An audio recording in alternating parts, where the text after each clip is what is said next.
Work. What pops into your head when you hear the word? The hands of a clock crawling slowly toward 5? Endless meetings? Stacks of paperwork?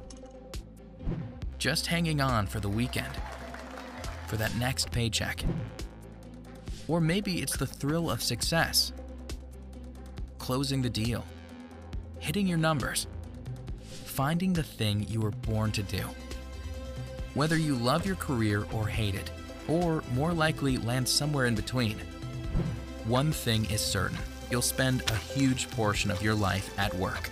So one of the first words that should pop into your head when you think of work is worship.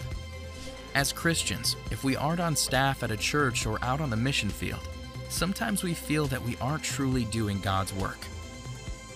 Like we're second-class citizens in the kingdom of heaven.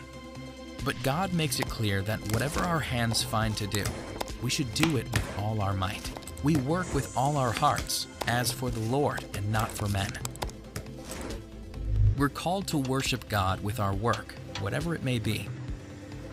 Worship isn't just a Sunday morning event. God doesn't wave goodbye from the church and say, "See you next week."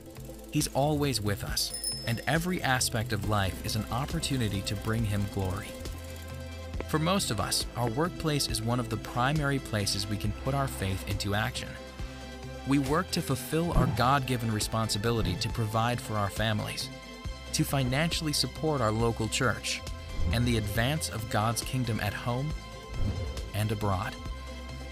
At work, we love and serve coworkers and customers in word and deed, knowing that we'll encounter many who have never set foot in a church. And as a representative of Christ, we operate with integrity. In doing so, we earn the right to be heard. We work with excellence because we serve a master craftsman, the very maker of heaven and earth. From the very beginning, He created us to work. It's not a punishment, though at times it may seem that way. It's a high calling. So the next time you think of work, think of worship, because work is worship.